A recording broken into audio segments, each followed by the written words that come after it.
Everyone, we are going to go through the chapter 16 slides and practice midterm today. But before we do, because our midterm is coming up for next week, I do want to give you just an overview of what how the midterm is going to be structured, where it's going to be given, that sort of thing. So I am, as you can see, in our Canvas class here, and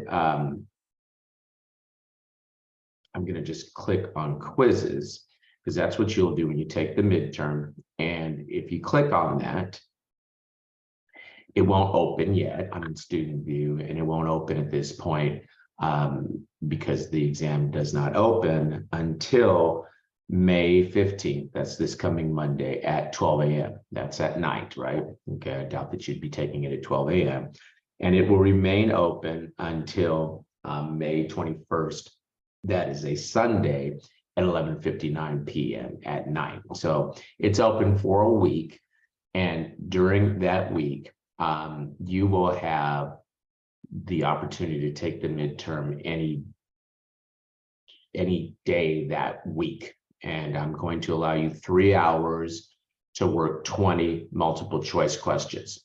Okay, so you're able to pick a date next week. Okay, I think it's probably wise to go ahead and pick something towards the end of the week, but not Sunday night. I think that wouldn't be a good idea. But let's say Friday, maybe Saturday, you decide to take that exam. It'll be, once you click on it, then the clock starts running on you, and you get 3 hours to complete 20 multiple choice questions. Even though you see 0 questions, 0 points here showing right now, it'll be 20 questions. Multiple choice questions similar to our practice midterm questions and that we've had for each chapter, and they'll be worth 5 points each for a total of 100 points on the midterm. Okay, so that's how the midterm is going to work. Again, it'll be open the entire week. Pick a day within the week that you think is useful for you to be successful on the exam. I don't expect that you'll have any problems. There's not going to be any surprises.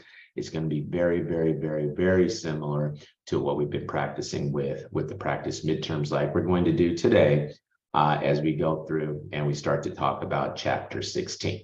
Okay, so I'm just going to go ahead and jump into the slides now for chapter 16.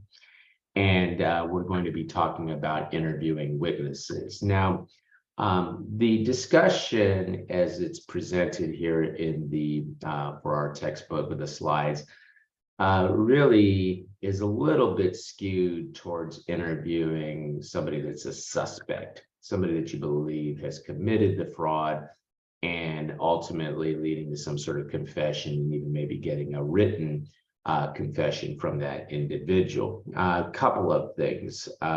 There are other interviews that you may conduct of individuals that aren't necessarily a suspect, but may simply have been witnesses to some of the things that have been going on. So yes, there is, and remember we talked earlier how you kind of work your way more towards the subject of the investigation, more towards whoever has been accused, and you start on the outer edges and move in.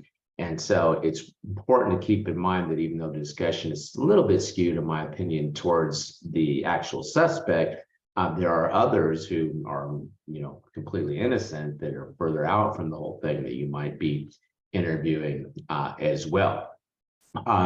The other thing to keep in mind as we go through, I'm assuming we are not law enforcement in this sort of discussion, so they talk about eliciting, confessions, and they start talking about Miranda rights in here.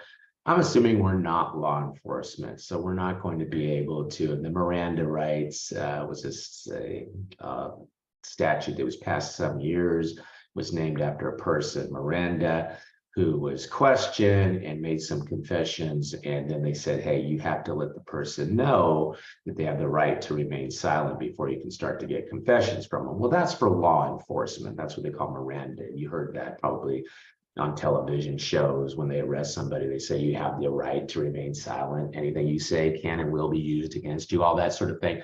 that is Miranda rights, and we're not law enforcement. So, reading someone the Miranda rights wouldn't really, I don't think, be in line here. You could tell the person, though, that, hey, they don't necessarily have to answer our questions. And again, that's assuming that they are the suspect. Okay. The other thing to keep in mind here as we go through this discussion of interviewing witnesses, it's in an environment where there's been allegation, the way they're describing it, where it's in an environment where there's been allegation of some wrongdoing. Well, there may be other investigations that are going on where there's not necessarily wrongdoing, but you're just trying to, get an understanding for processes and whatnot from individuals. Now, that's not to say that later on that might lead you to discovery of some sort of fraudulent activity, but there are interviews that happen where there's been no accusation of wrongdoing. But remember, if we're doing a financial statement audit, for example, we have to consider that there may be misstatement caused by error or fraud. And in the discovery of the fraud, just understanding the way systems work, you may interview witnesses in that regard as well. Okay, so with that, the type of questions, okay, introductory questions. Introductory, just getting the individual to understand what the nature of the investigation is and whatnot. Informational, as I've mentioned, understanding systems, understanding what may have occurred. Assessment questions are really getting to the heart of, well, what was the wrongdoing? Who were the perpetrators? That sort of thing. Closing is really a conclusionary section where you're making sure that you have all your facts straight. And then again, if you are talking to the subject of the investigation, yeah, it could be trying to get an admission, and we can see that that could be verbal, or it could also be in writing. So introductory questions. Provide an introduction. Why are we doing this? Making the person understand, and we say establishing a rapport. Maybe the word establishing a dialogue would be appropriate here. So they just understand that the way communication is going to flow. Establish the theme of the interviews. Why are we here? We're just gathering information.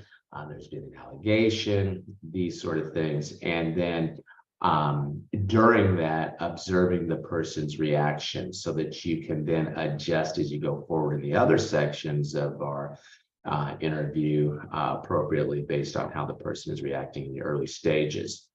Words that you should use, okay? Instead of investigation, inquiry is better. Instead of saying we're doing an audit, maybe you're saying we're doing a review, or we're trying to understand the nature of things. Interview, don't say that necessarily. Say we're going to ask you a few questions. Instead of saying embezzlement, maybe you're saying there have been some paperwork problems, there have been some shortages, and we're just trying to understand where these shortages may be. It's just, the accounting records aren't keeping track of things appropriately. So that folks don't automatically throw their guard up on you. You want to see if you can get them to understand that you're looking for their assistance. And then you want to see that the assistance will, be continuous. You can't promise confidentiality. Now, you can promise privacy. By that meaning, you're not going to go out into the middle of the office there and say you committed fraud. No, you can promise that you'll ensure their privacy, not accuse them publicly of something that maybe they're not even guilty of, right? But you can't promise confidentiality that everything we say here will not leave this room. Not there, you can't make a promise of that, because obviously if there is some fraud, we're going to have to be reporting that to the appropriate individuals, probably within the company, and so forth. Negotiations. You don't want to sit there and say, well, if you tell us this, we'll do that for you. You are there trying to get the facts, okay, and then discuss what some of the allegations have been, where they're coming from, so that they understand what it is in the introductory phase where we're going. Now, there are different types of questions. Open question kind of is going to let the person elaborate. We're going to talk more about that. Closed question really is a yes or no that you're looking for. Leading questions, and you need to be careful with leading questions. You don't want to make it seem like you're trying to force an admission out of a person, particularly if that person has had no wrongdoing. The leading question would be, do you think that someone might be justified in committing fraud, that sort of thing, but not trying to push them to, hey, well, you better confess. No, that's not what we mean by leading question.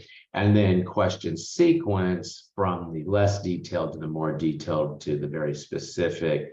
And by the time you're getting to those very specific questions, and I probably should have said this sooner, the interview, you're not walking in the first day before you've looked at any documentation or any other evidence and just run in and start doing interviews. And you might, if you're just trying to get a basic understanding of things in the interview, but there is that sort of high level opening interview type of thing. But by the time you get to where you are fact finding for interviews, you have already looked at documentation and whatnot. And so as you move closer to the subject and closer to the very specific type of questions, you've got evidence that are going to support sort of what may be coming to the conclusion at that point in time, and potentially getting an admission from the individual. So coming and taking a look at some of the techniques. And don't ask questions that might cause the person to be hostile or defensive. Ask questions in a manner that will develop the facts in order of their occurrence, or trying to get a timeline of how things might have happened. Ask one question at a time, and frame the question so that there are only one answer is required at a time.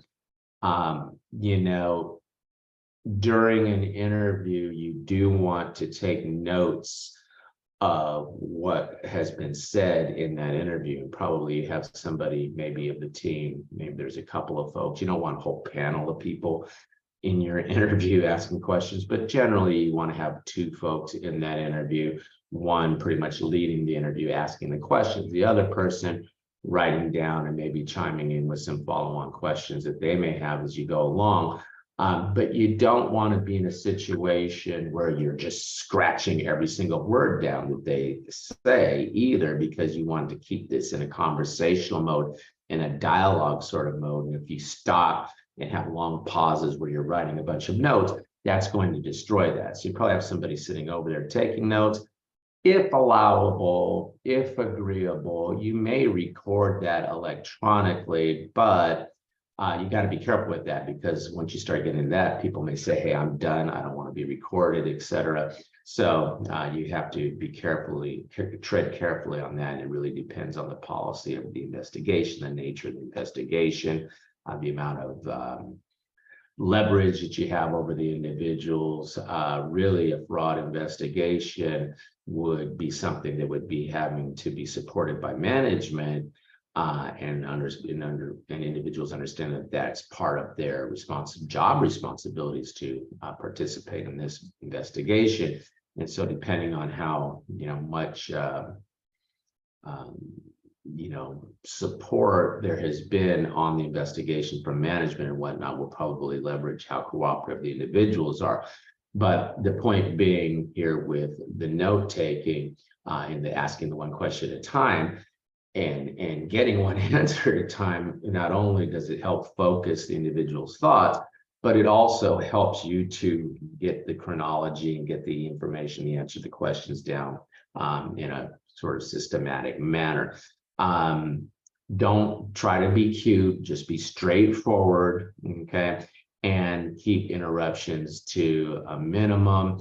Again, you're not going to be stopping for a long time to take notes. You're probably asking folks to turn off any electronic devices they have, their phone, that sort of thing. And then don't stop the person unless, the person has started, they say without good reason here, the person has started to go way off base and they're not answering your question, or, they're stonewalling or sandbagging, whatever the term is. You may want to gently direct them back towards what it is that you're trying to get an answer to. But for the most part, you should go ahead and let them complete their thoughts as they start to answer your question. Give them time, don't rush them. Okay, usually I would say a good length of time for an interview is no longer than an hour. You start getting longer than an hour, folks start getting fatigued, they start getting frustrated. So you want to have a good, time frame set out that will allow them to answer the questions. And if you need to break it into different times where you'll interview individuals, you could arrange for that. You have your introductory sort of interviews, but then you may come back later on with more detailed things. But I don't think you really want to go much more than an hour, and don't try to, fit in 52 questions in 1 hour. Make sure you're giving the individual time to, answer the questions. Don't imply an answer. Don't put words in the interviewee's mouth. Okay, let them tell in their own words what they've observed, what has occurred, that sort of thing. If you have to, you can repeat the question. Sometimes you'll ask a question and a person will be like, I don't understand the question. Okay, well, rephrase it at that point, ask it again, so that there's clear understanding as to what, your question is, what you're hoping to get out of the answer. Try to understand the answer, okay? If you're not clear, then you need to ask them. I've been on interviews where folks have said things in an interview when I worked for the government, and they'll say something and I'll stop the interview, even if I'm the note taker and not necessarily the one leading the interview. And I will stop. What does that mean? Okay, that's okay to do that, to make sure you understand exactly what do they, sometimes they may be using jargon that you're not familiar with, etc. And then if the individual needs to qualify their answer, they need to say, well, maybe they say, well, this has happened frequently. And you may want to turn around and say, well, exactly what do you mean by frequently? Is it once a month? Twice a month? What, then the person may say, well, when I said frequently, I meant it happened, once 3 years ago. And, to them, that's frequently, but to you, it's not. So you want to make sure they can qualify exactly what many terms or descriptions they may be using of things. Separate facts from inferences. Okay, did this happen? Or are you saying you think that this happened? Have the individual give you a scale as to what happened. Does this happen once a month? Would you say that this was affecting 10% of the cash receipts that came in? Whatever, okay, and so that you have some sort of scale as to what's going on. Ask follow-on questions, and this is part of the interview technique that really demands good listening skills. Okay, you will have questions written down ahead of time that you're going to want to ask. Okay, you're going to want to know. I mean, you don't necessarily share those questions with the individual. You can sometimes, but you'll have very specific things, or maybe even some general things that you want to discuss. But you have to listen carefully so that you can ask follow-on questions. I have found that the follow-on question is often how we start to discover maybe some issues that need to be looked at a little bit more detail. Then upon receiving the answer, then summarize. So you said, in my understanding, verifying that sort of thing, and that really, really facilitates. If you're leading the interview, the note taker will want to, hug you for doing that, because it is difficult to write things down as people are saying. So if you've got a chance to go back over what was said, And again, you don't want long pauses for note taking, but if you're able to go back over, it allows the note taker to take a look, make sure they've got their, their notes properly, in proper order at that point. Informational phase. Okay, so now we're going to start to get facts, details. So you'll begin with some background questions. Observe verbal and nonverbal behavior, and you really need to be careful with this. And if you take a look at the textbook and some of the details and maybe even some of the questions that we might look at, they start talking about people clicking pens and fidgeting and using their hands. I'm a guy that, as you can probably tell just from watching this video, I express myself with my hands a lot. Well, that doesn't mean I'm guilty of something. It's just a style of speaking that I probably inherited through the generations. Cultural things can be affecting how a person communicates. So I'd be a little bit careful with assuming because the person fidgeted a little bit, that automatically means that they're not telling the truth. But it could be an indication. I was on an assignment one time when we were interviewing folks. It wasn't a fraud allegation case at all, but the individual that was talking to us closed his eyes every time he would answer one of my questions. And I thought, why is he closing his eyes when he answers a question? And some of the answers that he gave, when we try to support that through additional research, were off base. And I think he was closing his eyes, not because he was hiding from anything or lying to us. It was just because he wasn't clear in his own mind as to how certain things work, and he was probably trying to figure it out, and he closed his eyes as he kind of tried to see in his mind's eye what the answer was. So those kind of things can lead you to have some concerns, though. Ask open questions, don't lead them, and approach sensitive questions carefully. If there's been an allegation of fraud, obviously, if you're talking to the individual that is accused, that they are going to be very nervous, upset that this is happening.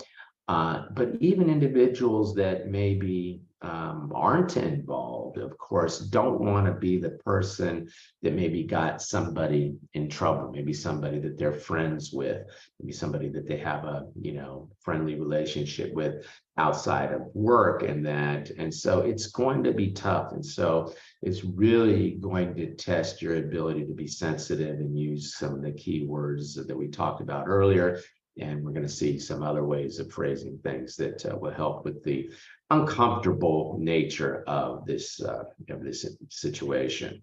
Okay, if you have a person that is being difficult, don't react with anger. Although you do want to be firm. That if the person starts to say, well, you've got no right to ask me these questions and how dare you, and that sort of thing, you can remind them, actually, I have a responsibility to ask you these questions because I'm trying to get an understanding as to what occurred. But don't let the maybe negative energy, don't meet that with equally negative energy. And so you want to keep yourself focused, as professional as possible. If you can disarm the person by letting them know, I have a responsibility to follow this up. There have been these issues. As you can imagine, this is important to the company. It is important to management. We're just all working together to get to the answer, get to the facts, okay? And then, you can also maybe change tactics a little bit, that the person just is not going to cooperate. Maybe you, stop the interview and say, well, look, let's go ahead and everybody just sort of calm down. Let's come back in 10 minutes or so and we can go from there. Sometimes, okay, if there's a union involved, the individual may stop and say, I'd like to have my union representative here, or maybe there's a requirement And then there'd be this sort of thing that the union rep is there. So that might be something where the person say, you know, I came in, I didn't realize that this was going to be the nature of the discussion. I'd really like to have my union rep here, that sort of thing. So if it starts to get to that, then obviously you'd shut things down and you would go ahead and, you know, rearrange or reschedule a different time when they can have whatever, you know, representation that they're entitled to during that discussion. There's going to be emotion. If nervousness is an emotion, there's definitely going to be nervousness. Okay, but there's also going to be emotion. I mean, if it's a real fraud investigation, folks are, you know, going to be, it's just almost a human nature to be defensive. There should be two interviewers, as I've already stated, probably somebody taking notes. Conducted on a surprise basis, it depends. Okay, if we're down to, you know, where we absolutely know that something has been going on and we're pretty sure we know who it is, and we want to kind of, you know, conclude, you know, get them to sort of quickly realize that they're in hot water and that, okay. If you're talking to witnesses that maybe you know, have just maybe observed some things. I don't know what you want to say, surprise. I think that, you know, you probably want to let them know we would like you to come in at 10 o'clock to conference room A to have this discussion. And then the order questions should be, they're saying out of sequence. In other words, you know, ask the questions in a way so that the person, if they are lying, would have to remember the lie to ask the other questions. So if you ask everything in a certain order, that's easier for them to go. But if you ask, well, this happened, and then you move forward and say, well, then this happened, and then you come back and say, well, then this happened, then the person has to remember what they had said on the two bookends of that, and you might catch them in some sort of inconsistency at that point. And then using hypothetical questions. Well, can you see how this would have affected, you know, the cash or something? Or what if the cash register was left open? Is it possible for somebody to, you know, grab the funds? Or hypothetically, could somebody hack into the system and create this sort of havoc, or, you know, misappropriate assets, or you know, fraudulently manipulate the financial reports? Okay, so that sort of question, hypothetically, could this happen, type of thing. Okay, closing questions, reconfirm the facts, gather additional facts to support what you have come up with, and then conclude the interview, letting them know, okay, this is where we're going forward. Or, as we're going to see in a couple of minutes, if they're the subject of the interview, maybe at that point you're moving towards some sort of confession. Okay, assessment questions. Establish the credibility of the respondents, processing or observing behavior before critical questions are asked. People lie in these discussions, and they start lying. They are either perceiving some sort of benefit from that, or they're trying to avoid some sort of penalty. So usually people that are innocent of something, you know, don't lie. Now, that's not to say that there wouldn't be some other reason other than the subject matter that leads them to lie. Like maybe they came in late that day or something, and they don't want everyone to know that they were late for work. And so they say, well, I saw it at 8 o'clock in the morning, and because that's when I'm supposed to observe this. And it turns out they didn't see it until noon or something. You know, I guess they're trying to avoid punishment for, you know, for being late. So I guess it falls into that category. But it may not necessarily be that they're lying because they're trying to avoid punishment because they're guilty of doing the fraud. So, you know, lies come in different packages, but generally People that are innocent of wrongdoing aren't going to start lying all of a sudden for no reason. And so, you'd want to consider, well, what would be the motive for lying? Verbal cues, changes in speech patterns. I have seen that they have voice recognition software that can tell if somebody's lying, and what they say is that the FM, the lower end of their voice range, goes away when they're lying. And I guess they train software to do that, but it's the, who, me? I would never do something like that as the voice starts going higher. Repetition of the question. Say, you're asking me if I've done and they start repeating the question. Comments regarding the interview. Well, this whole process is ridiculous. Selective memory. They only remember things that tend to help them. Making excuses. Oaths. I would never, I swear, I would never do that. And they start, I've never been accused of anything like this before. Character testimony. I'm one of the best people. I come in early and I stay late every day. I'm one of the best employees they've ever had. Answering with a question. Are you saying that I did this? Well, no, we're asking you what were the facts. These sort of things are verbal clues.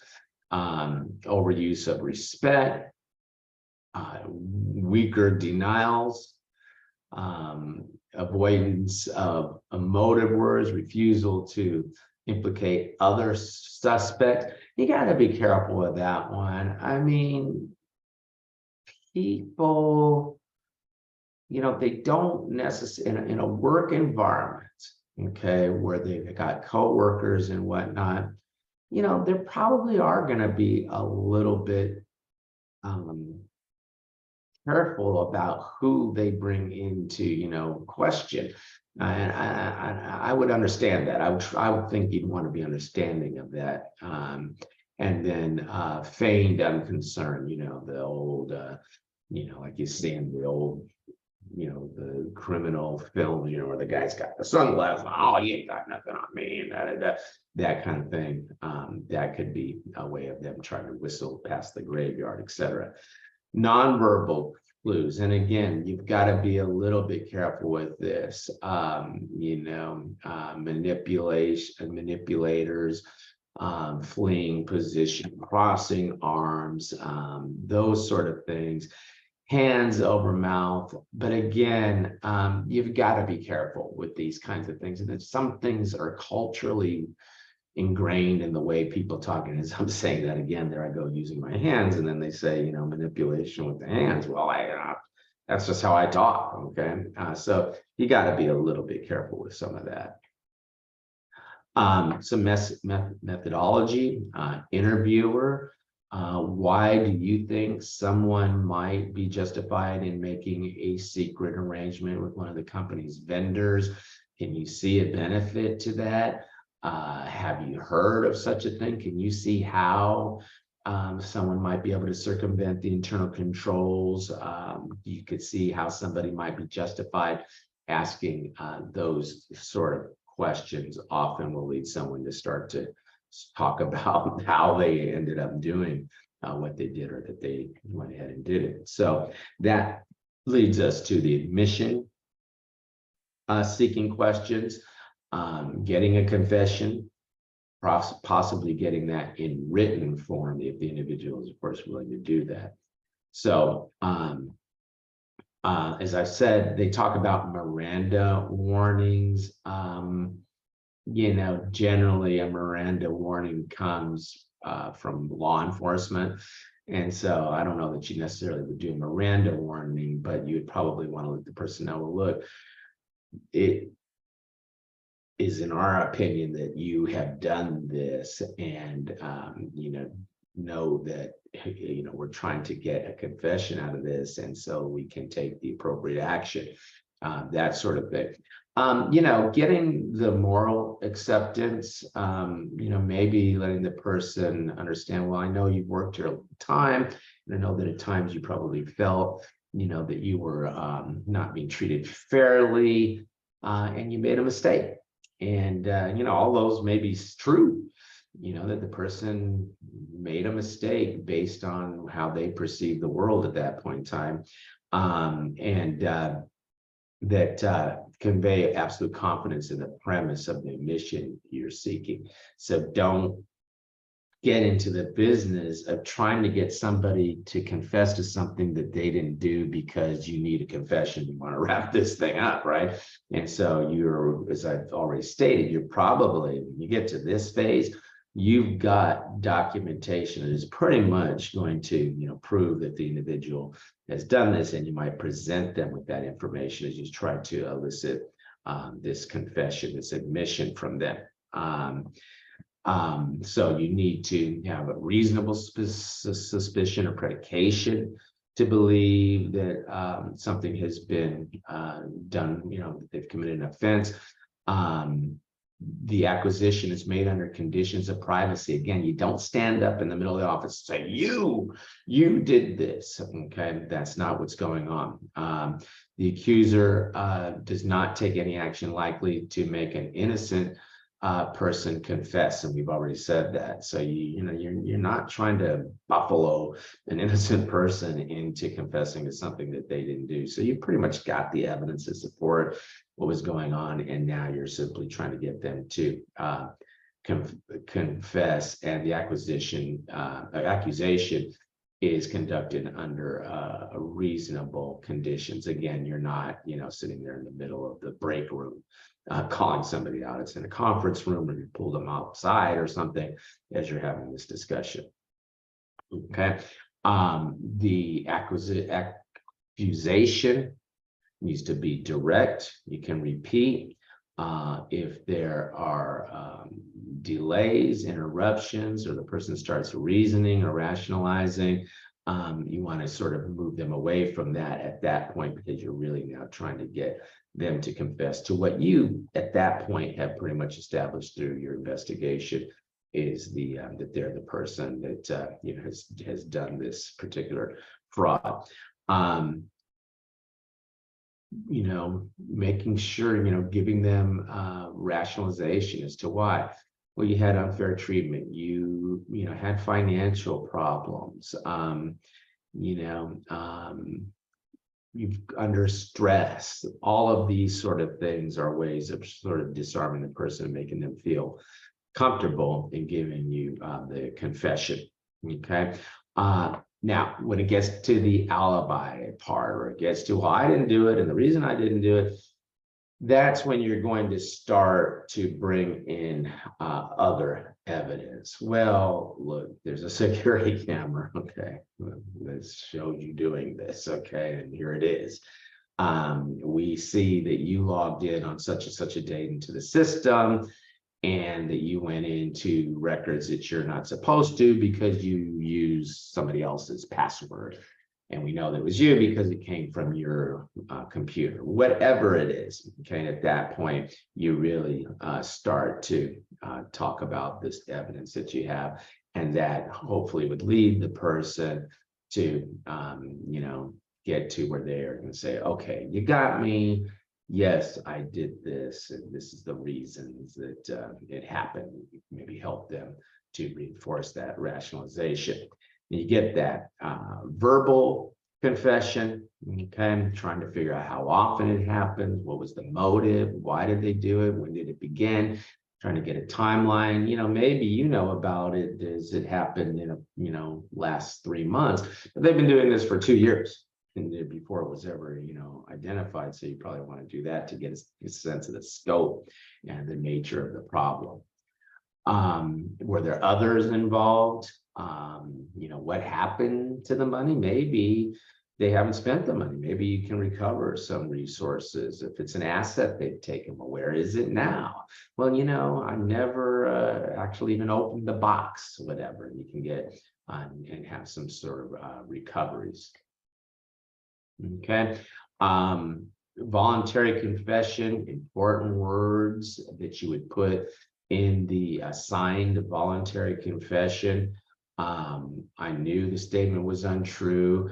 I wrongfully took property. I wrongfully took, I knowingly told an untrue statement. Okay, so use these kind of words. These other words are that we've learned about. They're sort of conclusionary labels. You want the individual to very specifically speak to what it is that that happened and that they did in that written confession. Okay, and again, getting some of the information that you see here, that it's a truthful statement, that kind of thing. Okay, good. So we went through that. And again, it is a little focused, I think, on that you're talking to the individual that you think actually did something. But again, there are those others that would be giving you corroborating testimony. And so obviously they would be signing a confession in that. Okay. Okay, good. So let's go ahead and let's take a look at the practice midterm questions. Okay. And what the first one is sort of a fill in the blank, although it's set up in a multiple choice.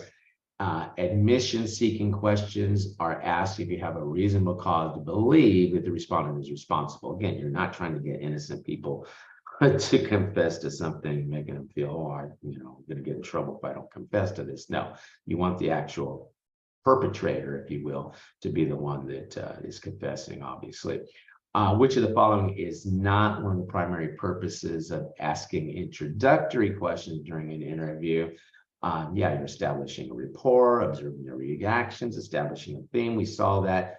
Asking sensitive questions before the subject has the ability to go on the defensive. No, we didn't talk about anything like that. Okay, we are going to ask specific questions. So we want to elicit truthful, fact-finding answers, right? Okay, or answers that are going to help us with the fact-finding.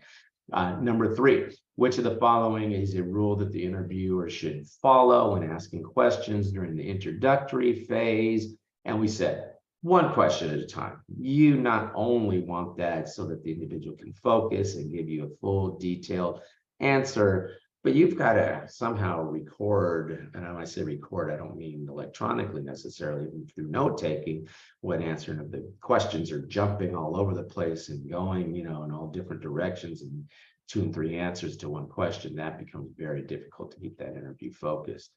Number 4, at the conclusion of an interview, closing questions should be asked for which of the following purpose? Reviewing key facts. Yeah, as I said, your note taker is going to really want that. Gathering previously unknown facts. Again, as you start to repeat, you said this, you said that. Maybe the individual says, oh yeah, and also I forgot the first time, but this also happened. Or maybe as you're looking at the answer and you're repeating the answer, you're like, well, wait a minute, if this happened and that happened, how would it be that you got to this point? And so that would be part of the closing. And then asking the respondent if they've been treated fairly during the discussion. All of these are good closing questions. The question, do you think someone around here, and I hate that around here, someone around here, okay, do you think someone might be justified in making a secret arrangement? That's an assessment question. So now the person is sitting there saying, well, this is how they would do it if they were going to do it, etc. Right? Okay. By the way, just because a person knows how something could be done inappropriately doesn't mean they did it. As an auditor, to be honest with you, I was pretty good at figuring out ways around the system that I was looking at. And, that I was assigned as an auditor to look at a certain system, and I was able to figure out ways to manipulate the system. And the reason I was able to figure that out, it was my job to do that so I could identify weaknesses in the entity's internal controls. And so, it doesn't mean that they did it. It just might mean that they're aware of some problems, right? Okay. Number 6, during the interview, when an interviewee repeatedly fiddles with the pen, picks lint from their clothing. I mean, maybe they're a particularly neat person. I don't know. But anyway, we call these manipulators. But again, I'm of the nonverbal cue call them manipulators. I'm of the opinion that you got to be careful with those kind of things. I mean, I'm the kind of guy you wouldn't know it necessarily from how I'm sitting in my office here at home, sometimes I'm pretty neat and I'll be, looking and saying, oh, I want to fix this up or whatever. Okay. Or I've got a habit, if I have a ring, I can't stop playing with it. Well, someone might sit there and say, oh, he's guilty or something. Meanwhile, you see me sitting watching the baseball game. I may be sitting there twirling my ring. It's just a fidget sometimes. So anyway, number 7, during an interview, the respondent frequently uses phrase, honestly, I swear I would never. We call those oaths, right?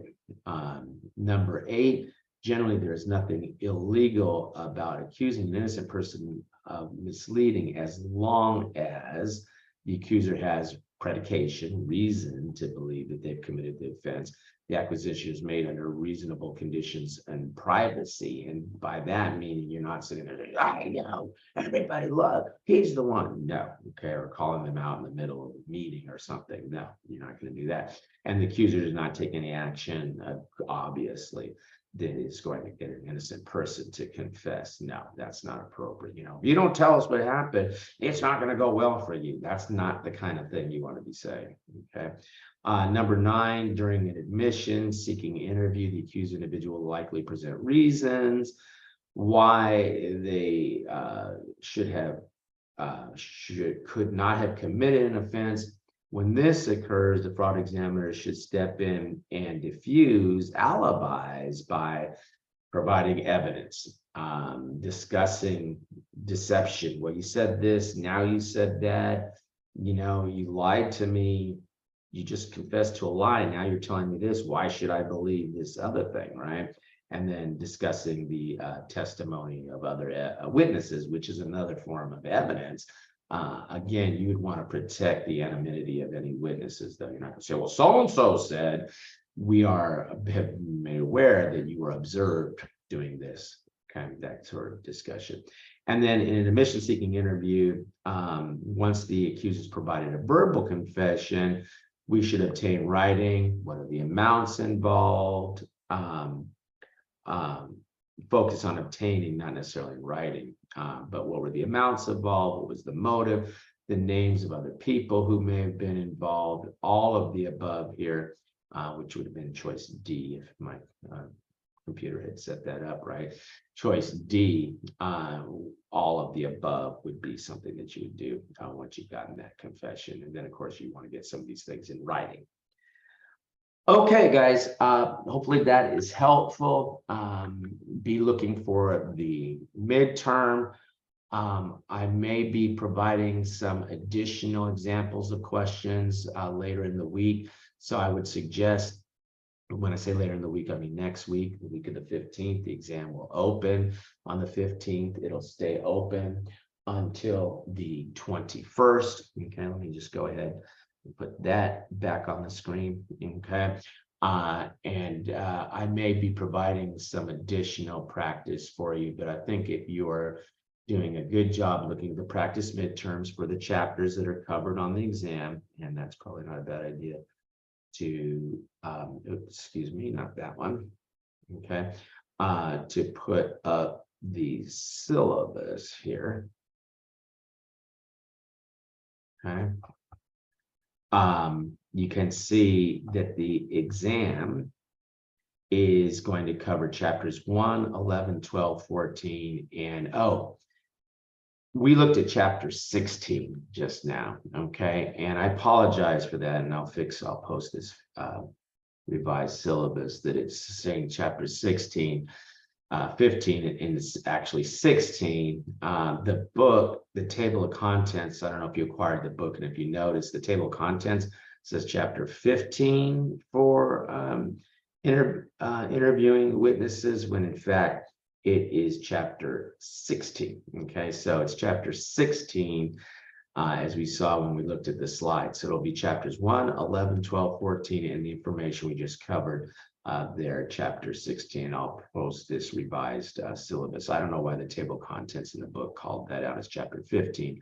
It's chapter 16. When you get to the book, when you get into the actual chapters, it is chapter 16, but for some reason the table of contents that I was looking at when I put together the syllabus said chapter 15. It is chapter 16.